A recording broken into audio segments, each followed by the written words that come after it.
Assalamu alaikum dear students. How are you all? My name is Anam Rabani and I am your teacher of social studies for class 4. बच्चों हम पढ़ रहे थे chapter number 1 the earth in space. हमने पूरा chapter पढ़ लिया था, क्वेश्चंस भी कर लिए थे और आज हम सॉल्व करेंगे इसका वर्क पेज. तो चलिए शुरू करते हैं. बच्चों आपके वर्क पेज पे हमारे पास पहला क्वेश्चन है match the following words with their meanings. अब आपकी बुक में एक तरफ वर्ड्स लिखे हुए हैं और एक तरफ जम्बल्ड अप मीनिंग्स लिखे हुए हैं, यानी कि एग्जैक्टली जो हर वर्ड का मीनिंग है वो उसके आगे नहीं लिखा हुआ, बल्कि आपने खुद ढूंढकर उनको मैच करना है. लेकिन मैंने आपकी आसानी के लिए हर वर्ड का मीनिंग उसके आगे लिख दिया है. तो अब आपने यहाँ से देखते हुए उस वर्ड को उसके मीनिंग से मैच करना है. तो आपका पहला वर्ड था एस्ट्रोनॉट और उसके आगे जो मीनिंग्स लिखे हुए हैं उनमें से जो एस्ट्रोनॉट का मीनिंग है वो है a person trained to travel in a spacecraft. Astronaut को हम उर्दू में क्या कहते हैं? खलाबाज. तो खलाबाज कौन होता है? A person trained to travel in a spacecraft, यानी कि जो स्पेस में जाता है, स्पेस क्राफ्ट में ट्रेवल करता है, उसको हम कहते हैं एस्ट्रोनॉट. बच्चों एस्ट्रोनॉट्स को स्पेसिफिक ट्रेनिंग्स दी जाती हैं क्योंकि स्पेस में जाने के लिए आपको बहुत सी चीजों का ख्याल रखना होता है, आपको प्रॉपर ट्रेनिंग चाहिए होती है. Our second word is revolution. So what is revolution? अब उन मीनिंग्स में जो रेवोल्यूशन का मीनिंग है वो है a circular movement around an other object. तो बेसिकली रेवोल्यूशन क्या होती है? किसी भी चीज के गिर्द गोल चक्कर लगाने को हम रेवोल्यूशन कहते हैं. और अर्थ की रेवोल्यूशन क्या है? हमने बात की थी कि अर्थ जो सूरज के गिर्द चक्कर लगाती है तो उसको हम कहते हैं रेवोल्यूशन. और अर्थ को अपनी एक रेवोल्यूशन कंप्लीट करने के लिए कितना टाइम चाहिए होता है? 1 year, यानी कि 12 months. तो द सर्कुलर मूवमेंट, यानी कि जो किसी भी चीज की सर्कुलर मूवमेंट होती है, टू मूव इन सर्कल्स, एक गोल दायरे की शक्ल में मूव करना अराउंड एन अदर ऑब्जेक्ट, किसी और चीज के गिर्द, इसको हम कहते हैं रेवोल्यूशन. उसके बाद आ जाता है ऑर्बिट. ऑर्बिट क्या होता है? Orbit is the path of the planet. Planet हम किसको कहते हैं? प्लैनेट हम कहते हैं सयारे को. तो जो भी सयारा जिस डायरेक्शन में मूव करता है अराउंड द सन, उसको हम कहते हैं उस सयारे की ऑर्बिट. अब ये जरूरी नहीं है कि हर प्लैनेट का ऑर्बिट सर्कुलर ही हो, ऑर्बिट्स ओवल शेप के भी हो सकते हैं. Then there is a word globe. Globe मैंने आपको बताया था स्फेरिकल मॉडल ऑफ अर्थ, यानी कि अगर आपने ये समझना है कि आपकी जमीन दिखने में कैसी है तो वो आप किसी ग्लोब को देखकर समझ सकते हो. सो what is a globe? A globe is a spherical model of earth. Spherical word from sphere, और स्फीयर हम किसको कहते हैं? किसी भी गोल शक्ल में जो चीज होती है हम उसको स्फीयर कहते हैं. इसलिए हम अर्थ की शेप को भी स्फीयर ही कहते हैं क्योंकि हमारी अर्थ गोल शक्ल में है. Then axis, an imaginary line through centre of earth. Axis के बारे में हमने बात की थी कि it is an imaginary line, यानी कि ये सिर्फ हम इमेजिन करते हैं, ये असल में एग्जिस्ट नहीं करती, मतलब आपको ये लाइन नजर नहीं आती. It is an imaginary line through centre of earth. Earth के सेंटर से गुजरती है. It moves from north pole of earth to south pole of earth. उसके बाद आ जाते हैं इक्वेटर पे. What is equator? An imaginary line round the middle of the earth. अभी हमने बात की थी एक्सिस की. एक्सिस था through the centre of the earth. It is also an imaginary line that moves from north pole to south pole. अब हम बात कर रहे हैं इक्वेटर की.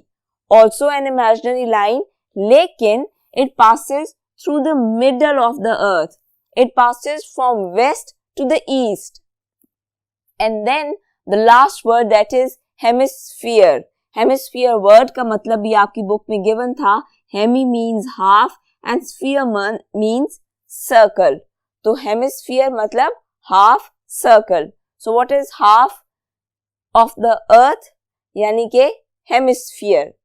अगर आपने हाफ ऑफ द अर्थ की बात करनी है तो that is called hemisphere, and our earth has got 2 hemispheres, northern hemisphere and southern hemisphere.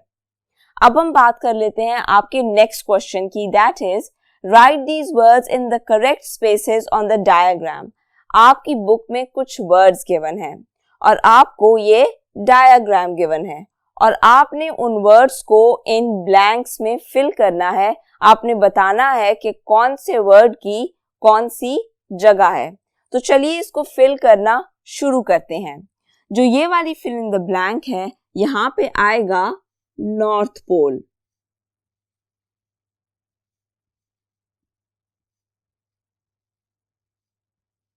और नॉर्थ पोल के ऑपोजिट यहां पे आ जाएगा south pole.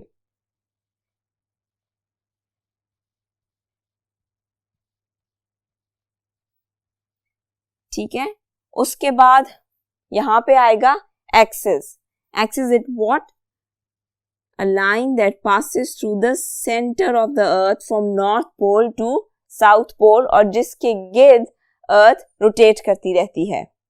Then this blank, this is called the equator. What is equator? I have told you right now what is equator. An imaginary line that passes through the middle of the earth and divides the earth into 2 hemispheres. अब आप यहाँ पे देख सकते हो कि equator middle से पास करती है और earth को 2 hemispheres में divide कर देती है। Now we are left with northern hemisphere and southern hemisphere. So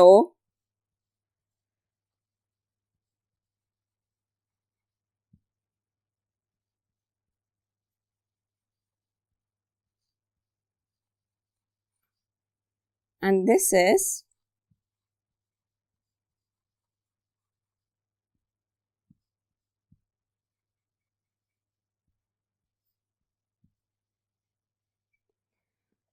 southern hemisphere. तो यहाँ पे हमारी ये डायग्राम कंप्लीट हो जाती है। आप इस वीडियो को पॉज करके इस डायग्राम को कंप्लीट कर सकते हो, और इसके अलावा आप ये भी देख सकते हो कि अर्थ अपने एक्सिस के गिर्द किस तरह रोटेट करती है, in this direction, from this side to this side. अब हम आ जाते हैं अपने नेक्स्ट क्वेश्चन की तरफ।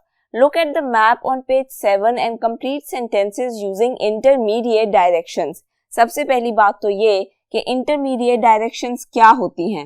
मैंने आपको बताया था कि जो 4 specific directions हैं, जिनको हम cardinal directions कहते हैं, north, south, east and west, उसके अलावा जो directions होती हैं, यानी कि इन 4 मेन डायरेक्शंस के बीच की जो डायरेक्शंस होती हैं, north west, north south, south west, इनको हम कहते हैं इंटरमीडिएट डायरेक्शंस। तो अब आपकी बुक में एक छोटा सा मैप गिवन है ऑफ ग्रीन कलर, और उसको देखते हुए आपने ये ब्लैंक्स फिल करनी है।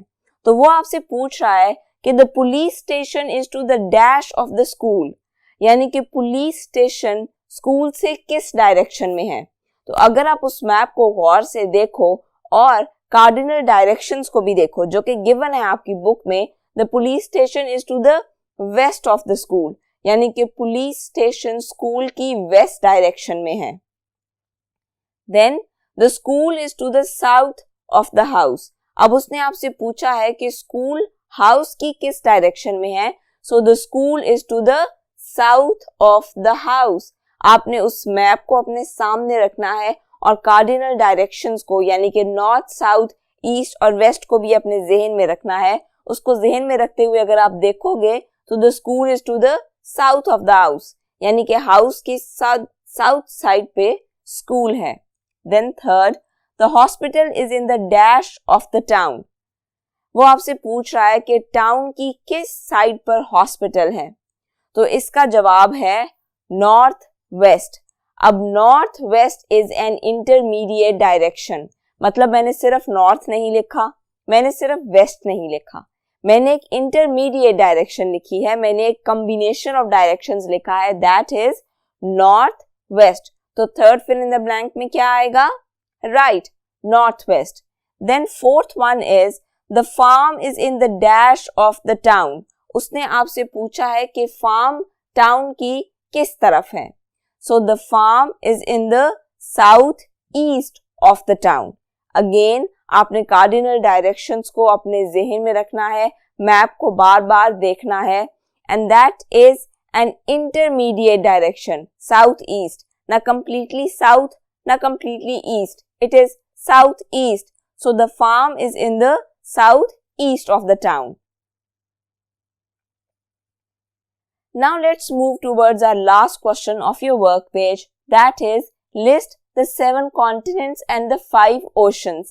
आपकी बुक में चैप्टर के एंड पे एक मैप गिवन है जिसमें ओशंस मेंशन्ड है और कॉन्टिनेंट्स मेंशन्ड है, और वो आपसे कह रहा है कि आप 7 कॉन्टिनेंट्स के नाम लिखें और साथ ही साथ जो 5 ओशंस हैं उनके नाम बताएं। तो चलो बच्चों, पहले हम कॉन्टिनेंट्स देख लेते हैं।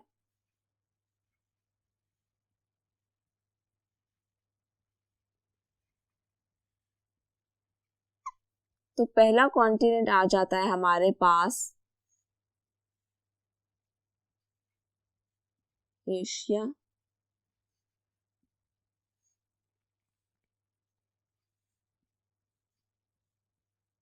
Africa, then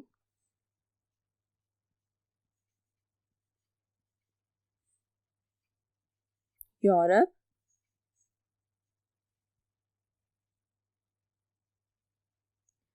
Antarctica,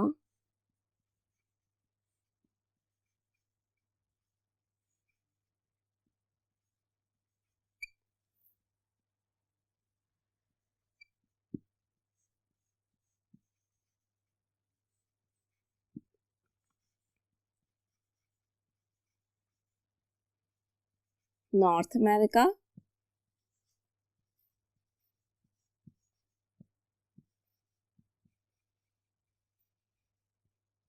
south America and Oceania.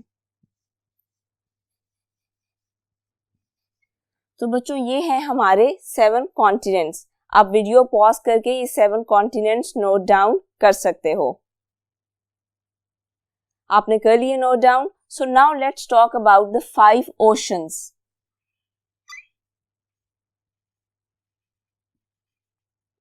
Oceans में आ जाता है हमारे पास Pacific,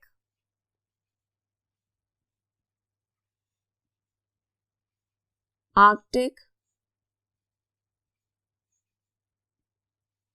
Indian,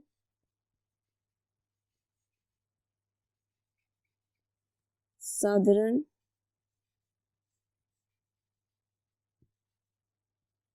and last one is Atlantic. So now we are done with 7 continents and 5 oceans. आप वीडियो पॉज करके ये दोनों चीजें नोट डाउन कर सकते हो। Very good children. तो यहाँ पे हमारा वर्क पेज भी कंप्लीट होता है and now we are completely done with that chapter. हमने पूरा चैप्टर पढ़ा, क्वेश्चंस किए और वर्क पेज भी कर लिया। तो आपने इस चैप्टर को अच्छे से पढ़ना है और समझना है। अपना बहुत सा ख्याल रखिएगा। अल्लाह हाफिज।